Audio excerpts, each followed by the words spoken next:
Hello, my name is Elliot Gewirtz. I'm the president of the Great Harbor Yacht Club Foundation, and thank you for tuning in to our year in review, virtual as it were.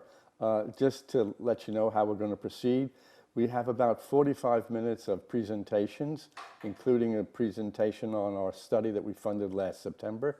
We hope you'll enjoy that. Following the pre-recorded 45-minute presentation, we will have a 15-minute Q&A. And if you look at the bottom of your screen towards the right, it says Q&A.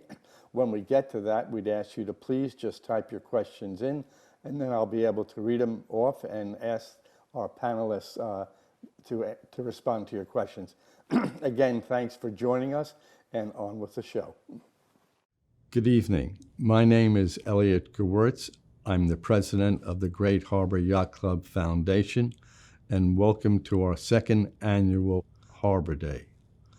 We'll not be racing 12-meter yachts today on the Sound, nor having another magical night under the stars. But mark your calendars now, for next July we plan to be doing just that. Today we'll be having a webinar to bring you up to speed on the work of the Foundation over the course of the last year. Your foundation is dedicated to the promotion of the health of the harbor and its marine ecosystem. The health of the harbor is not a problem of tomorrow, but a crisis of today. In the 1980s, over 100,000 bushels of scallops were taken from the harbor. More recently, the number has dwindled to a few thousand bushels a season, a 97% decline. If the fishery is lost, so too is a way of life, something that makes Nantucket truly special. Responding to this need, your foundation raised over $1.7 million last summer in gifts and pledges. A special thanks to all those who contributed. Your generosity is truly appreciated. Early on, the board of the foundation decided it would seek to make measurable and transformative changes to the health of the harbor. To do this, it was decided that several baseline studies were required. Without these studies, there would be no way to measure the success of our efforts, what worked and what didn't. The first of these studies, a Shellfish stock survey, was undertaken this past fall. Today we will hear a summary of the results of the survey by its principal investigator, Mr. Stephen Heck, a PhD candidate at Stony Brook University in New York. The survey was undertaken with the collaboration of the Nantucket Natural Resources Department, headed by Mr. Jeff Carlson, with the assistance of Tara Riley, the town's shellfish biologist. Following Stephen's presentation, Tara will offer some commentary on the report. And following Tara's commentary, we will hear from Professor Bob Orth of the Virginia Institute of Marine Science of the College of William and Mary. Bob is on the Foundation's Scientific Advisory Board and an acknowledged expert on the reseeding of eelgrass beds. The beds, as you know, are the habitat of bay scallops and more generally a good barometer of the health of a harbor. By 1997, the eastern shore of the Chesapeake had lost virtually all of its eelgrass beds, and a bay scallop was not to be found. Working with NOAA and using some novel methods, Bob's VIM team engineered what has been described as the world's most successful eelgrass restoration project ever undertaken. Where once there was none, today over 9,000 acres of eelgrass flourish along the eastern shore of the Chesapeake. It really can be done. Bob will narrate for us a short video documenting the success of VIM's efforts along the Chesapeake. Following Bob's video, Jeff Carlson will outline for us the Foundation's next baseline study. It's a multi-year project studying nutrient loading and groundwater mapping of the Nantucket Harbor watershed. It will be a major undertaking supported by the town, the Warner-Comet Water Company, and the Foundation. Without an understanding of the sources of nutrients flowing into the harbor, meaningful and measurable remediation efforts are simply not possible. The whole program should take an hour or so, and we'll be sure to leave plenty of time for questions. And now, without further ado, I'd like to turn the podium over to Stephen for his Shell Stock Survey report. Thank you very much. Hi everyone, my name is Stephen Heck and I am a PhD candidate in marine ecology at Stony Brook University in the Peterson Marine Community Ecology Lab. I'd worked for Tara Riley and Jeff Carlson at the Brant Point Shellfish Hatchery seasonally from 2010 through 2014, so it has been amazing to have the opportunity to return to Nantucket to collaborate with them on work that has implications for understanding changes in the marine ecosystem of Nantucket Harbor.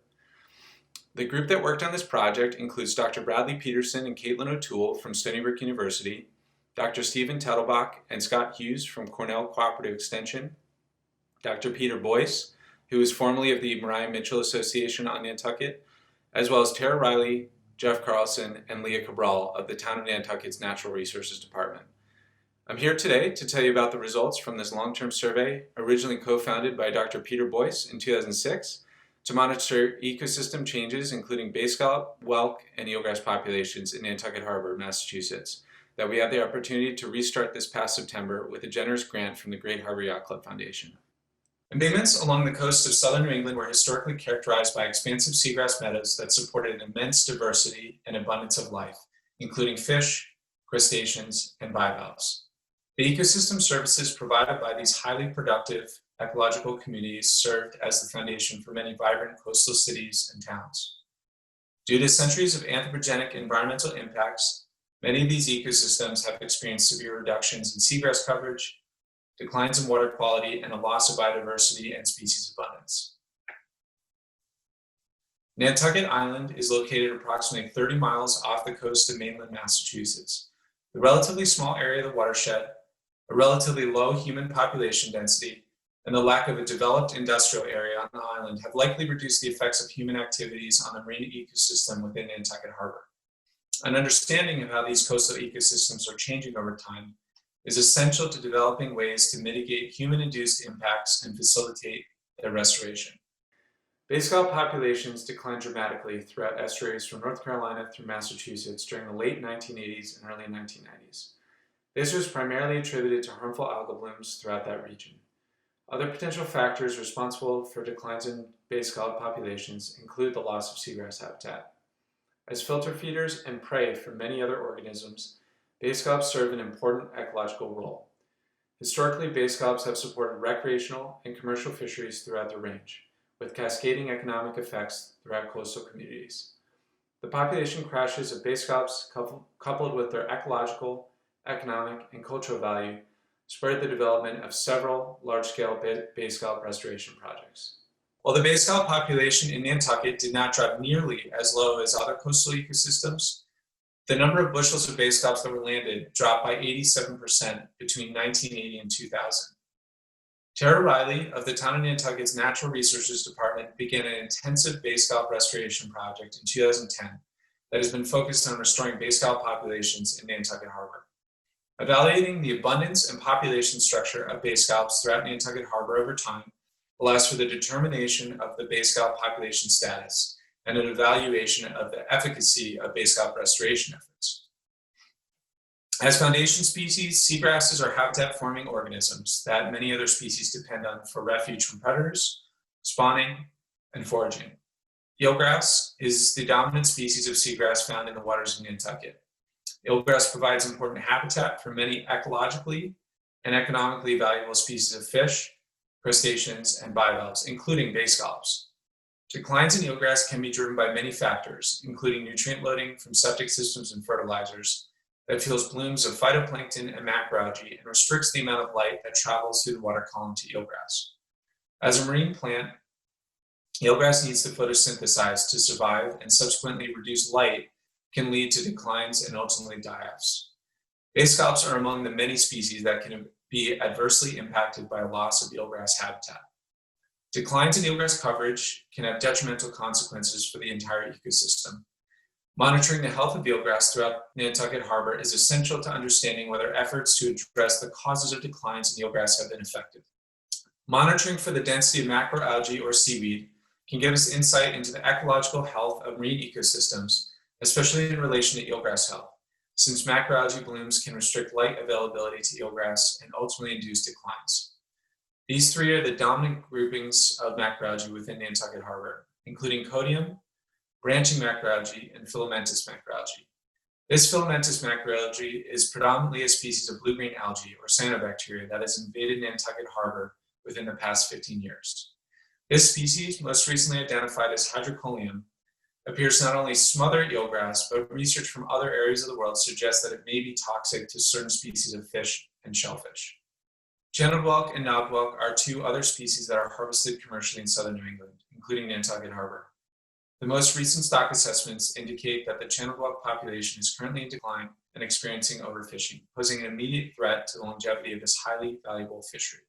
Understanding whether the channeled and knobbed whelk populations have changed within the harbor over time is useful to improving management measures to help sustain this lucrative fishery.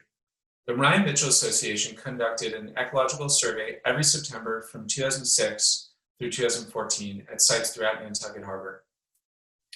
Originally funded by the EPA and founded by Dr. Bob Kennedy and Dr. Peter Boyce of Ryan Mitchell Association, this effort was most recently led by Dr. Peter Boyce. Further, Forrest Kennedy and Dr. Valerie Hall also contributed substantially to these survey efforts, all formerly associates of Ryan Mitchell Association. I had the opportunity to work with Peter on this survey during the fall of 2011, 2012, and 2013. The original intention of this study was to understand how habitat influenced bay scallop distribution and population health and help to inform fisheries management.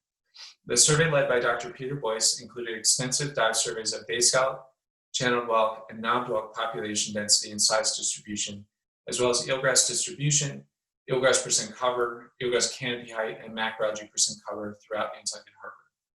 With the generous support of the Great Harbor Yacht Club Foundation and expansive help from personnel of the Town of Nantucket Natural Resources Department, a similar ecological survey was conducted during September 2019 that built on the long-term ecological survey previously founded by Boyce and Kennedy. The survey during 2019 served to reestablish the aforementioned long-term annual ecological monitoring program, which included the evaluation of eelgrass and macroalgae coverage, as well as the abundance and size distribution of bay scallops, channeled whelk, and knobbed whelk. In total, 39 locations within Nantucket Harbor were surveyed during 2019, as you see on this map here. These were the same 39 locations surveyed during 2014. Since the survey methods used during 2019 emulated those by Dr. Peter Boyce and the Ryan Mitchell Association, this data was able to be used to evaluate whether these environmental parameters have changed over time from 2006 through 2014 to 2019.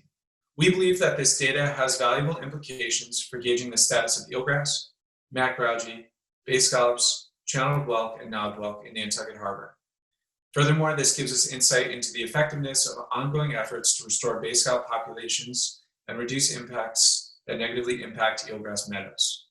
Additionally, it provides us with insight into understanding how channeled and knobbed whelk populations have changed over time. At each of the 39 sites surveyed during September of 2019, a handheld Garmin GPS was used to locate the exact position of each survey location. A weight with a line and a buoy attached was dropped on the coordinates of the site.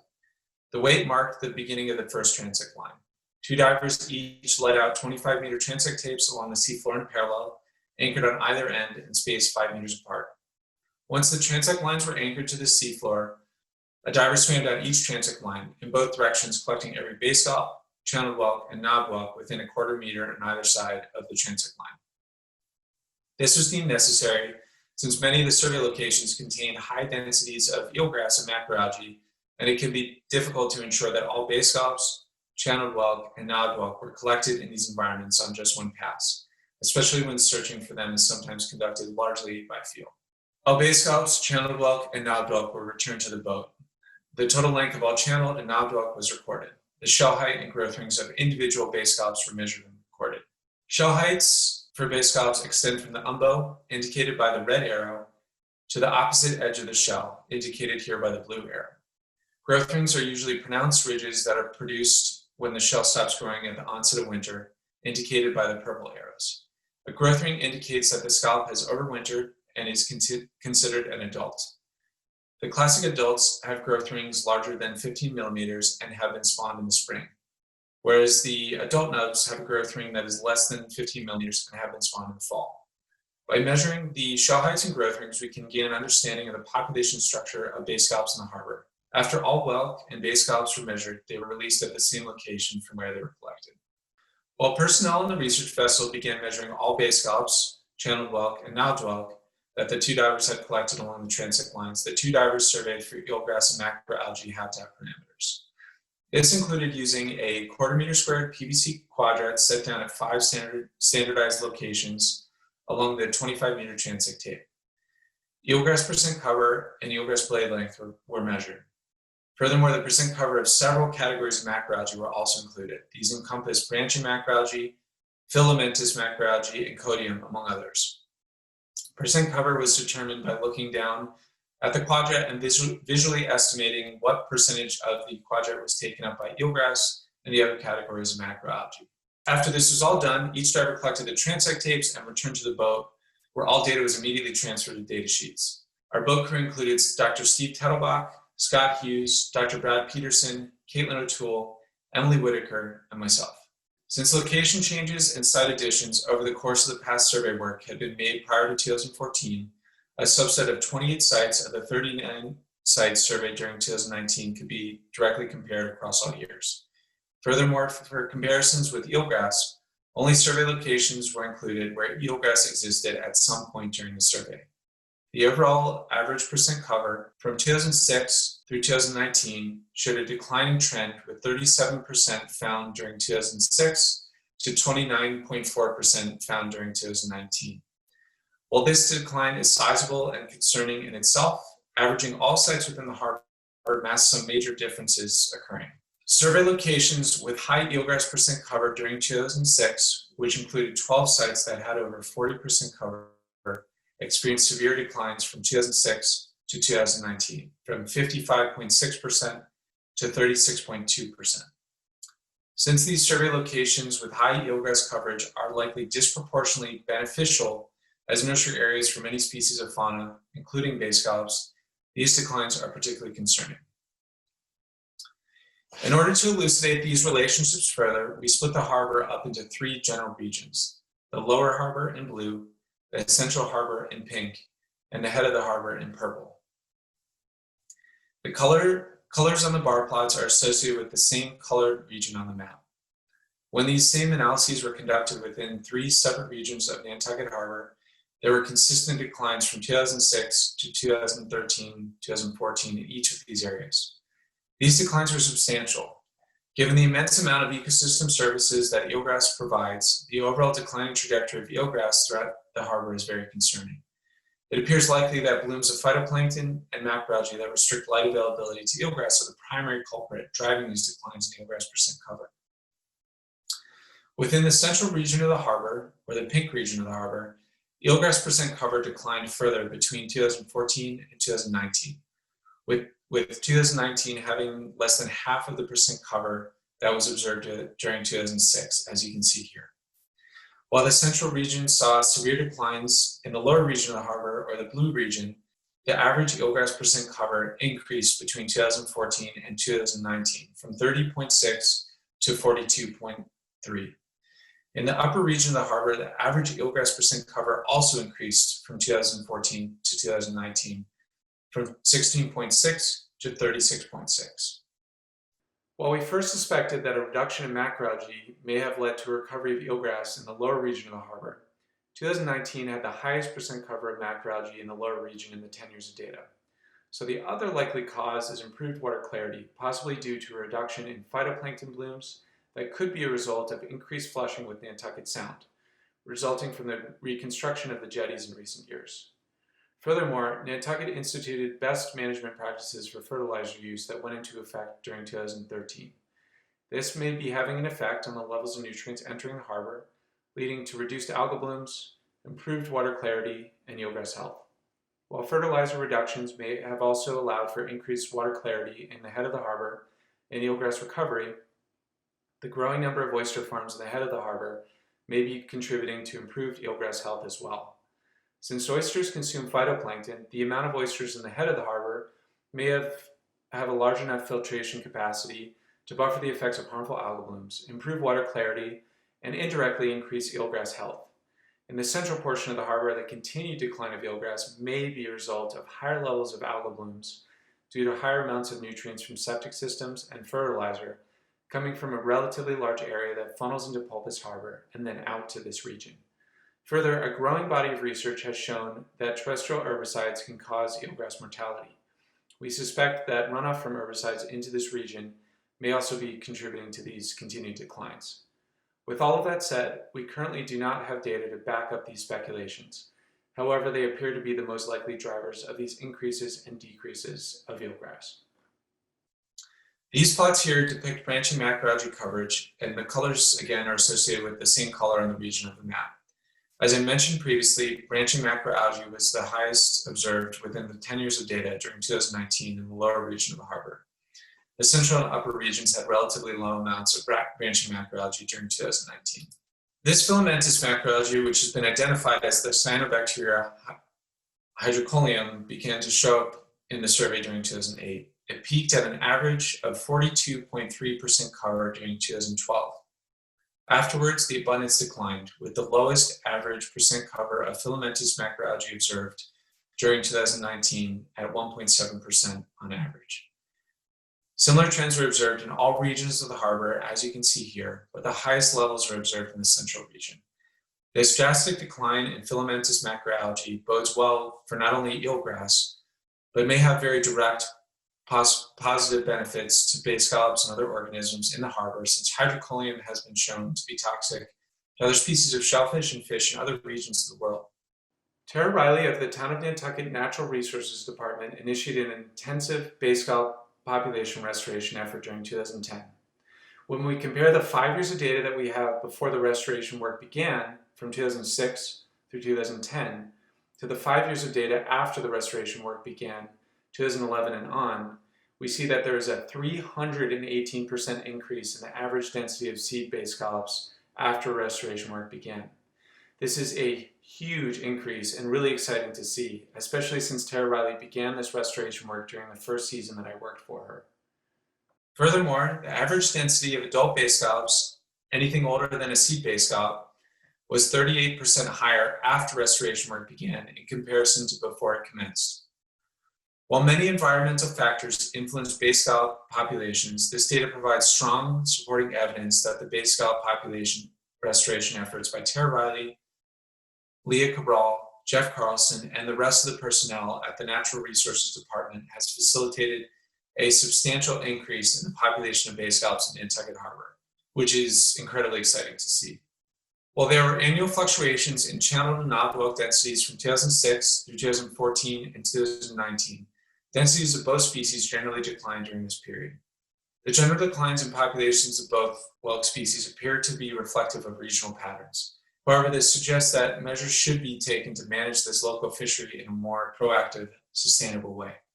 Despite a range of human-induced impacts on the marine ecosystems of Nantucket, it still harbors one of the few remaining bay scallop populations that is capable of supporting both commercial and recreational fisheries, with a lot of credit going to the restoration successes and the sustained efforts of Tara Riley and the efforts of the Natural Resources Department. The 10 years of data have shown that there have been serious declines in eelgrass coverage, especially in the central region and high coverage sites. While this is very concerning and needs to be addressed, there are also some areas that appear to be recovering, which is certainly encouraging. Continuing to build on this long-term benthic ecological survey of Nantucket Harbor over the years allows for the pulse of this valuable ecosystem to be monitored. It allows for an assessment of the effectiveness of bay scallop restoration efforts, the health and distribution of eelgrass meadows, and the status of channeled and knob whelk. With this information, if these ecosystem parameters improve or deteriorate, decisions to prioritize response efforts to curb particular factors driving declines can be better informed and potentially more effective. First and foremost, we are sincerely thankful for the remarkably generous grant funding awarded by the Great Harbor Yacht Club Foundation that made this project possible.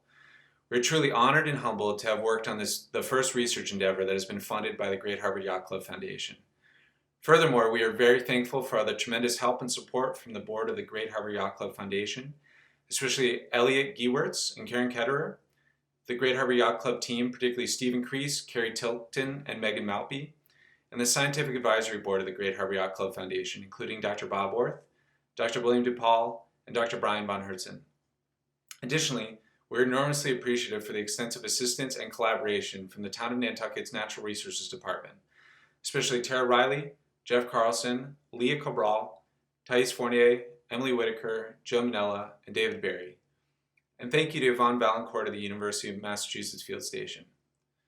Moreover, we are sincerely grateful for all the people from the Mariah Mitchell Association who founded the survey and conducted the fieldwork and data compilation for the Ecological Survey from 2006 through 2014 and allowed us to use the data to continue this long-term research. With a special thanks to Dr. Peter Boyce for his continued involvement in the long-term survey that he co-founded, as well as Dr. Bob Kennedy, Dr. Val Hall, and Forrest Kennedy. It has been an absolute honor to be able to restart Peter Boyce's survey. And last, but certainly not least, thank you so much to Dr. Brad Peterson, Dr. Steve Tettelbach, Scott Hughes, and Caitlin O'Toole for being such an integral part of this project. Truly, none of this would have been possible without all of you. Hi, I am Tara Riley, the Town of Nantucket's shellfish biologist. What an amazing opportunity it has been to come together and be a part of the specialized research team and collaborate with the Great Harbor Yacht Club in an effort to understand, educate, and prioritize restoration efforts for the island of Nantucket. It is our hope that this study will serve as a base for the direction of future research as we continue to strive for a more sustainable balance and preserve important habitat for one of the very last surviving commercial bay scallop fisheries. First, I want to start off by saying that we are one of the very few communities with a municipal shellfish hatchery and a shellfish management plan. Having the ability to produce and enhance shellfish populations locally provides an enormous advantage when it comes to buffering against the effects of changing climate and other human-driven impacts to our local waters and eelgrass. This facility has allowed us to host researchers dedicated in our island's mission for achieving a more sustainable balance. Long-term monitoring programs are vital to understanding human impacts on systems as well as efficacy of restoration work and initiatives. This study re-emphasized the importance for obtaining long-term data sets so that we know where to focus future research and allocate funding. The exciting news is that this study showed that our bay scallop enhancement program is working and making a difference. In practical management terms, last fall we were able to use the real-time population data from these surveys as we entered our scallop stranding season and started moving vulnerable scallop populations that would have been stranded on the beach. We were able to be proactive and save a large percentage of our restoration efforts from a recovery effort. Diving deeper into the survey, the potential correlation between the macroalgae hydrocholium and bay scallop health in regard to potential harmful toxins is something that has not been investigated locally to date. The presence of the macroalgae alone is concerning, and we can draw basic water quality conclusions from its location and abundance, but perhaps there is more to the story worth investigating. Also, what is the reason for the improvement in the head of the harbor, when it seems logical due to reduced flushing that water quality and habitat would be the most challenged in that part of the system? Is it the filtering capacity of the 60 acres of the oyster farms? Again, something worth considering when understanding the harbor as a whole. Moving forward, we would love to continue these yearly surveys so we can understand how bay scallops, whelk, and eelgrass are being impacted by changes to our environment as we work to save our shell fisheries, preserve our maritime history, and find a balance that is right for Nantucket. Collaborations like these allow for the opportunity for town, nonprofits, and scientific community to engage and fund timely research that not only benefits our local island, but plays a role in a bigger picture when it comes to understanding habitat and shell fisheries along our coastlines and worldwide. With so many pieces to the puzzle, having the continued support and funding from the Great Harbor Yacht Club Foundation has allowed us to get one step closer to a more sustainable island. Projects like these are what keeps Nantucket in the forefront and current through innovative research and education, and it's been an honor to work with everyone on this project. I'm Bob Orth. I am a professor of marine science at the Virginia Institute of Marine Science, which is a part of the College of William & Mary. I've had a wonderful opportunity to be part of a project in restoring eelgrass to the seaside coastal bays of Virginia. We started this project in around 2001 in an area that used to support enormous beds of eelgrass and a bay scallop fishery that disappeared in the 1930s, and eelgrass had not been seen since. Beginning in 2001 and through 2019, we broadcast roughly 72 million seeds into 536 individual plots that range from 1/2 acre to 1 acre in size. The eelgrass that were broadcast into these plots as seeds survived have grown and now have spread via natural dispersal into approximately 9,000 acres. It's been an impressive, very impressive, successful seagrass project that is pretty much a one-of-a-kind and the largest seagrass restoration project in the world. We're also trying to restore the bay scallop, which was a part of the seagrass beds in the 30s and also disappeared when eelgrass disappeared. The film you're about to see is all about this project. It's about 10 minutes long, and it's a wonderful story done by the people at William & Mary. So sit back, grab your popcorn and enjoy it, and we'll have an opportunity to answer questions after the video. Thanks a lot. This area has always, prided itself on its agricultural and seafood and nature. And people put a lot of value on that. I mean, I have a 10-acre farmette adjacent to an undeveloped stretch of the Atlantic coastline. You go to an inlet in Florida, you got 50 boats going through the inlet every morning. You go out here and you're lucky if you see another boat some days. A pandemic destroyed all the eelgrass from the North Sea and Europe over to New England down to North Carolina. Came back everywhere else because there were low salinity refuge areas that provided seeds to reseed the area. We didn't have any seed refuges and there wasn't any seed sourced, so it disappeared and stayed gone, basically. The grass stabilized all the sediments in the bottom, and when the grass disappeared, all that sediment, along with all the oysters, washed in the channels and filled them up until they started planting the grass.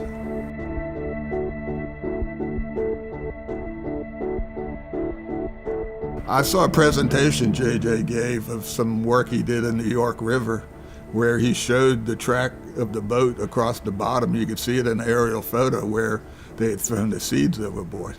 And I went, this guy's got something here. Seeking funding and getting funding is always a challenge because a lot of people didn't fully appreciate the fact that what we were trying to do could be accomplished. Laura is the director of the Coastal Zone Management Program funded by the National Oceanographic Atmospheric Administration. She felt that this was worth the gamble, and in the late 90s began her support through our program. Got a call from Bob asking if we had some money to do a little investigative research on SAV restoration. And so we started this program that we called our Seaside Heritage Program. And it was about the eelgrass and the oysters, but also sustainable industries on the eastern shore that depend on natural resources flourishing. Seagrasses, or what we refer to in this region as submerged aquatic vegetation, or SAV, are true flowering plants. They are these fabulous underwater prairies that support numerous animals and plants, and they are very, very important in sequestering large amounts of carbon in the sediments. One of our interests was, can we restore seagrasses, first to understand why they were declining, and can we begin a program to restore them? So we are out here in the Montauk Bay. We are collecting flowering shoots of eelgrass that have seeds. So when we first started doing this work, we were basically collecting these flowering shoots by hand, and that was okay if we wanted just a few seeds, but since we wanted to enhance our seed-based restoration work with a lot of seeds, the only way we were going to do that would be to create a machine that would cut the plants and give us the numbers of seeds that we would need. And these are the seeds that we are going to be using for our seed-based restoration work on the seaside of the Eastern Shore.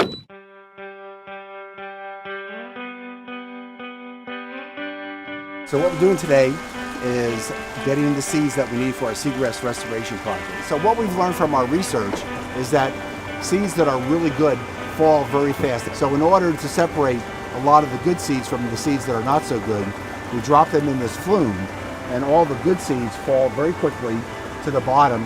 And so anything that's not very good is going to go past a certain point on the tank. And so what we'll have is essentially all the good seeds falling here and all the bad seeds falling further down the tank because they're lighter. So all we have for our restoration work will be basically all very good seeds. Because we know that seeds germinate in periods around mid-November, we put the seeds out, literally broadcasting them as we do from the boat in either late September, early October, about a month before they germinate. And then what we'll do is come out in the spring and we'll look at all the seedlings that have developed from those, and then from there, those plants will grow and spread the way they've done for millions of years.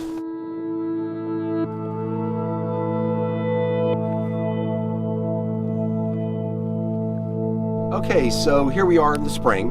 The seeds were put out in October. They germinated in November and have been growing very slowly through the winter and early spring. So in order for us to understand how successful the seed germinations were, we go out like we do now, and in the plot that we put the seeds out earlier this fall, we count the number of seedlings in the plot, and that will give us an idea of how many seedlings were successful for the winter. From those seedlings, they will grow and survive through the summer and produce plants for future growth and future seedlings.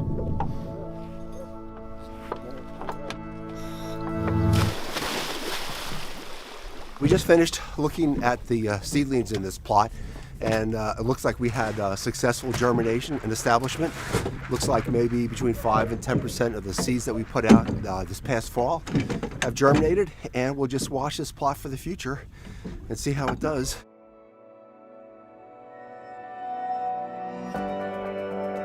The challenges weren't as great as we had expected. The surprise was how quickly these plants developed and spread to these areas that had not been seeded. When we started working here in 1997, it was zippo, no grass at all. In the 20 years that we've been doing this, the grass has spread to now, I think in 2018, 8,800 acres. I don't know that we ever even dared dream as big as what's actually happened on the seaside of the Eastern Shore.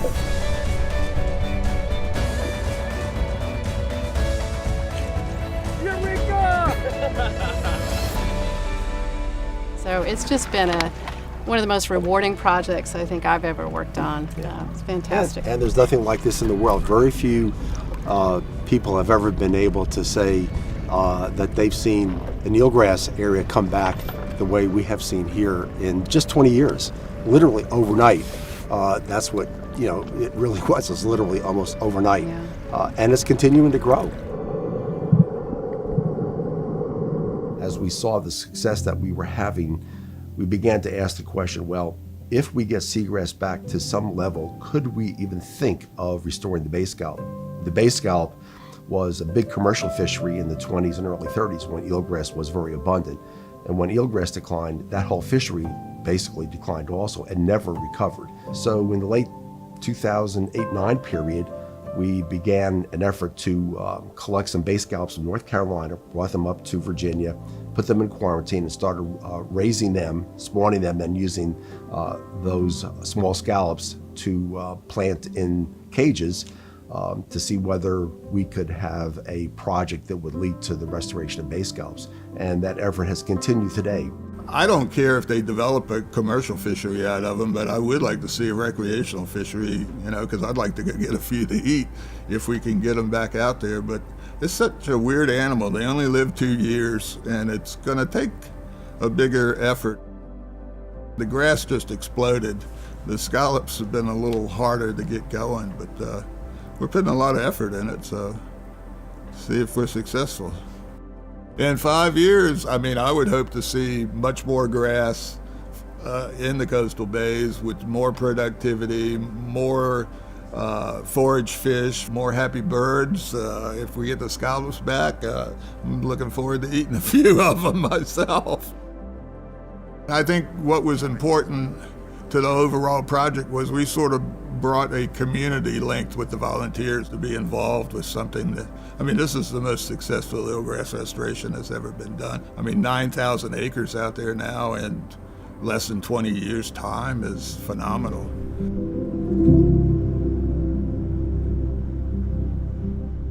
I never would have thought 30 years ago we'd bring the grass back in my lifetime. And, you know, it's happened so fast, it's got my head spinning almost. Gives you a warm feeling to be involved with a successful, I mean, a tremendously successful restoration project.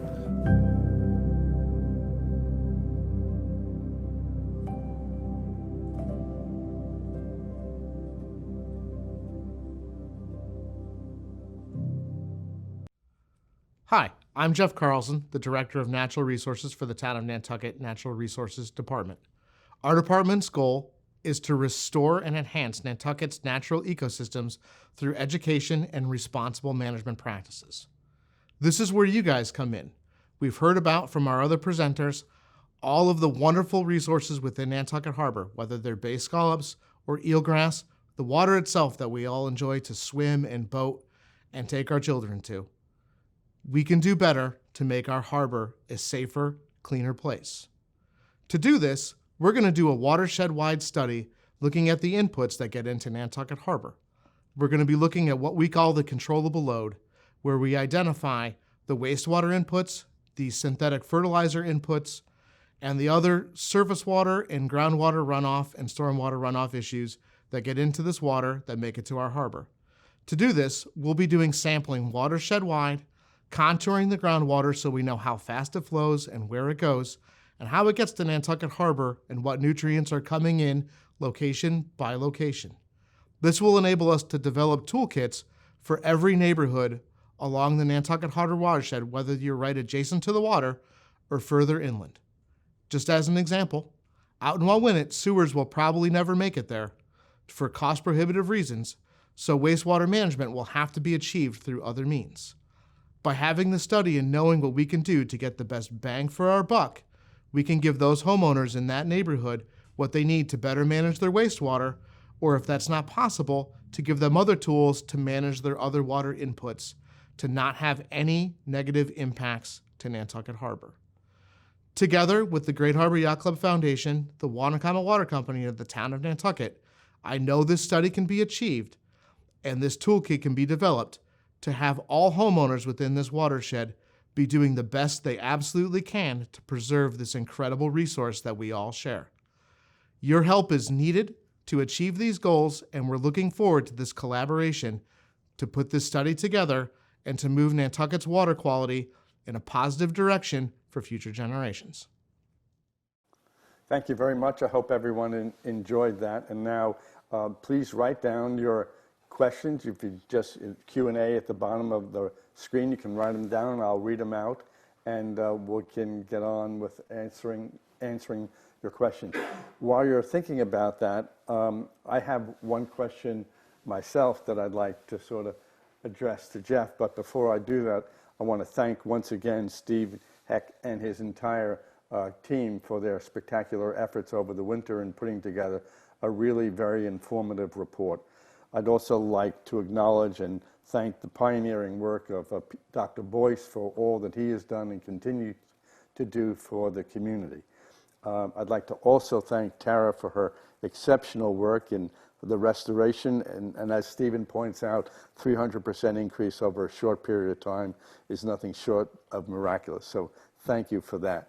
But as great as all of that is, it seems like nutrient loading, particularly in the Central Harbor, is really an issue, in how it produces algae blooms, which impair light, which impair the flow, impair the growth of the eelgrass, which impair the scallop. So Jeff, maybe it seems, even though we didn't understand this back in September, that Steve's work really leads quite naturally into the next work that we'd like to try to do with the town on trying to better understand the nutrient loading, because without that, Tara's going to have her hands tied behind her back. So, Stephen, maybe you could take a second or two to just elaborate on the next project. Sure. So our next project that's coming forward for the groundwater nutrient study, the town's actively putting together requests for proposals to really look at this, and like we said in the earlier presentation, to really dial in our management options within the watershed and really looking at these sub-watersheds to do. And really what we're hoping to achieve from this, and where it really ties into the study we just completed, is the scallop and whelk and eelgrass study really sets the baseline for us to really see noticeable changes as we're improving our water quality, to look at it and be able to say that the plants and animals that are in the harbor are benefiting from our work, and really seeing what's working and what we're having difficulty with. The other benefit to the study that's really important from the town's end is being able to identify management options that are really tailor-made to the specific nutrient inputs that we're dealing with, so we can choose economical options and choose things that are really, like I said, giving us the best bang for our buck. We don't want to invest people's money or other taxpayer funding to ideas that may not provide the best solutions that we have. We want to be able to help people and give them the best options. And I think all of these things coming together are really what's critical, and kind of the critical juncture that we're at. Is it's really time to tighten the belt a little bit and really look at how each sub-watershed within the watershed is contributing and really giving those people the tools that they need. So hopefully, continuing the study and looking at scallops and eelgrass and whelk, we'll be able to see in real time how the changes that we make to how we are practicing on the land is affecting what we're doing. So that's kind of the goal. So hopefully that's where we're headed, Elliot, and we're really excited about continuing our partnership with the foundation. And before I stop talking, and I promise I'll stop, is I really wanted to give a big thank you to the foundation for making this study possible, and more so to you and Karen Ketterer especially for putting this wonderful program on. It's nice to get a chance to talk candidly about the work that's happening and really provide information to people that hopefully is understandable and digestible, and puts us that we're all working together going forward. So I'll turn it over to any further questions. We actually have a follow-on question, and then I want to try to get our panelists involved in this as well. So one question is, and this is very helpful, one of our members asked, so how long is this study going to take? And I think here it's probably useful to point out there are both immediate results and that would be envisioned, and long-term results, and how is it going to be sequenced?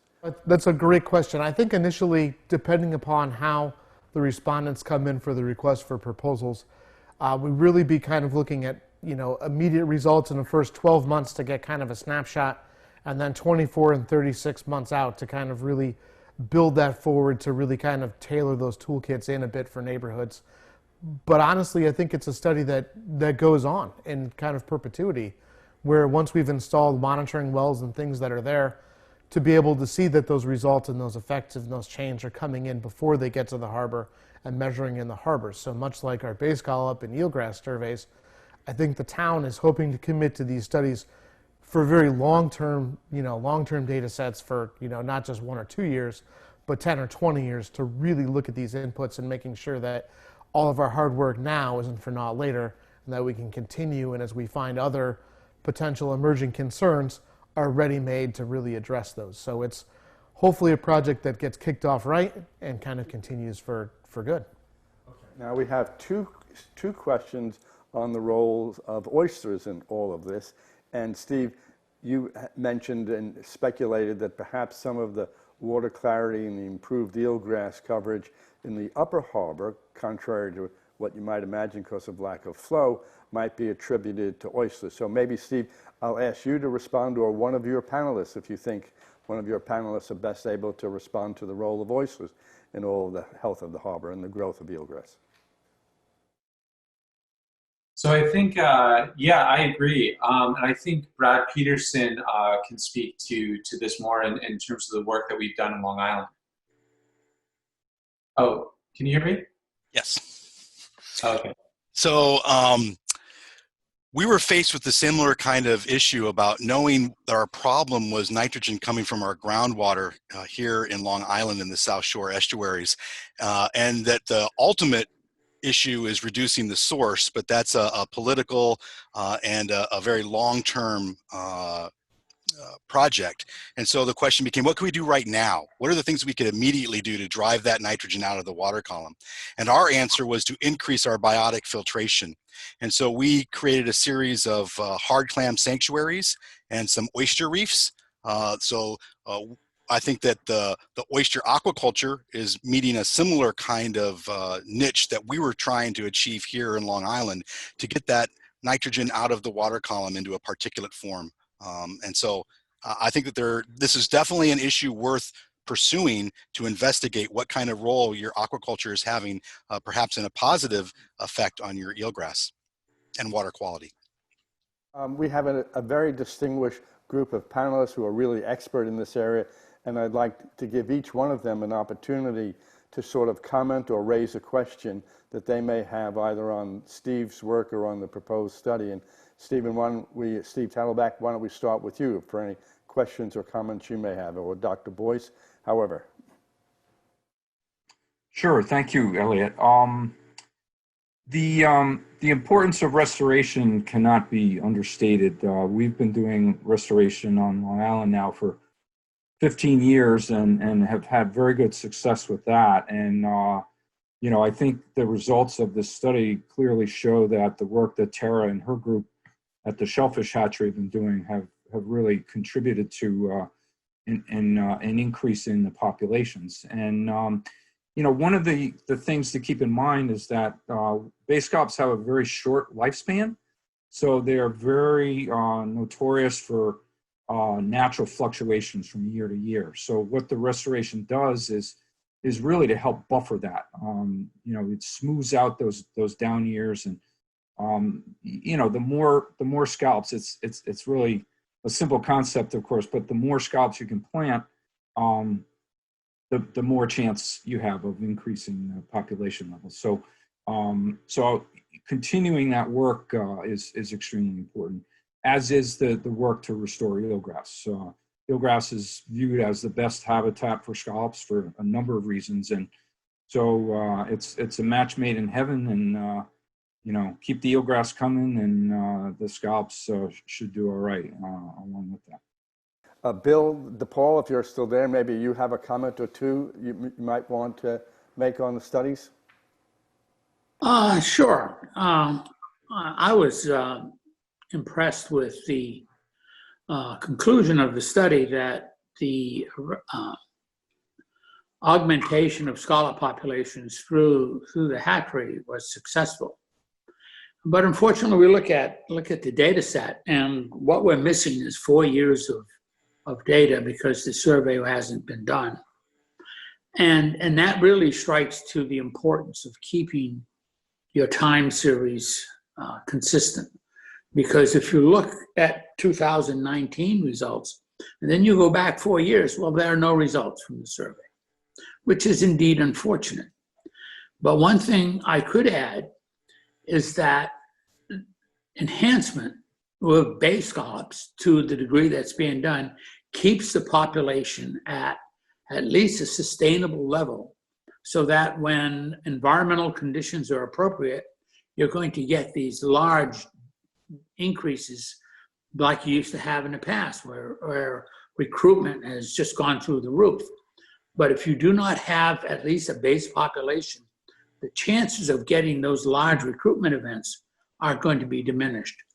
So I think it's important to keep the restoration going, and also it's important to keep the time series of data pertaining to scallops is very important. You need that. Boyce, as the sort of the founder of all of this. Let me just say that I agree with the importance of keeping the study going, because during my 9 years of the study, the year-to-year variations are pretty large. So you need more than 1 year in order to really understand what's going on.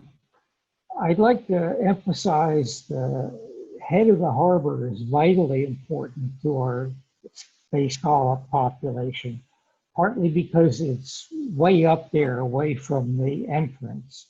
And the residence time, that is the amount of time it takes for water there to escape from the harbor, is 4 to 6 times as long as it is in the lower harbor. And so the free swimming scallop larvae up there are less likely to be washed out to the sound and then lost. In essence, the head of the harbor is the nursery that populates the rest of the harbor. Thank you. JJ, I don't know whether you have additional comments on your work or the work that's being done here in Nantucket. Well, yeah, I thought the study was great. I really enjoyed the work that they've done, and it certainly points to the fact that eelgrass is quite important. The neat thing is you still have eelgrass, and if you can improve the water clarity, the fact that based on what we've seen in our coastal bays, that if you clean it up, they will come. The spread that we saw in our coastal bays from about 530 plus acres to 9,000 all came from natural spread. And you've got a pretty similar system. It's an enclosed bay. The reproductive shoots that are produced that have the seeds will stay within the bay. So, clean it up and they will come, very simply. Thank you very much, JJ. So we have 1 or 2 more questions and then we'll begin to sort of wrap this up. So we have one question which raises again, Jeff, the question of fertilizers and new homes being built. So how is the town going to be monitoring or watching or regulating fertilizer, particularly with new homes being built? Sure. So the town has a fertilizer program in place and best management practices that are required for commercial fertilizer applicators to gain a license through the town and then follow those best management practices. And having looked at the question a little bit as it relates to pesticides and herbicides as well, I think the hopes are through the groundwater study, and as we kind of move through that if we're starting to see those elements show up, to be able to create a regulatory framework or a discussion to be had with those homeowners that are closest to the harbor and even those that are moving farther out, for we're seeing those about how we can properly regulate and control those kind of inputs, but also provide people alternatives that may not require those to be used. I know we've been really pushing at the local conservation commission level for native vegetation to be in these areas that may not require as much fertilizer or watering or pesticides or herbicides as they're more appropriate for the environment that we already have. So I think kind of an enhancement of that program is something that we'd hope to develop through the watershed nutrient study. If I may, I'd like to just comment. I'm very glad to see the fertilizer regulations being continued, because I spent it seemed like 2 years of my life devoted to developing the current fertilizer regulations. One final question, and then I think it's time to wrap up. So as questions raised about the Great Harbor Yacht Club's coordination with other groups on the island, and as many of you know, when the club was founded, as condition to that founding, the Yacht Club committed to fund $35,000 a year over a 10-year period, which was dispersed through a group of land council and others on the island. That obligation has ended, but the work of that committee, newly formed, will continue, and the Great Harbor Yacht Club Foundation will be a part of that, so we'll continue to coordinate our efforts with those of the others. It's now 6:30, and I'd like to sort of conclude this as we said we would, but I'd like to first thank all of you for tuning in. I'd like to thank all of our donors for their generosity in making all of this possible. I would like to thank Jeff and Tara and the town of Nantucket's Natural Resources Department for coordinating and championing helping us to improve the health of the harbor. I'd like to thank Stephen Heck and all of the panelists for their excellent report and for all of the work that they have done. I'd like to thank the Foundation Scientific Advisory Board, two of whom are on the call today, J.J. Orth and Bill DePaul. And most of all, I'd like to thank you, our members, for making all of this possible.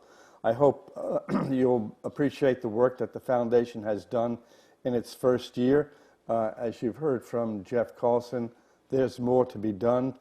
None of this can be possible without the continued support of the members of the foundation, and I would ask that you continue to support. We did not have a fundraiser this year for obvious reasons, but donations at all times are most certainly welcome, and please contact Kerry if you'd like to make a donation in support of one or more of the projects that we hope to do. And again, thank you for your time, and I wish you all a good evening. Thank you very much.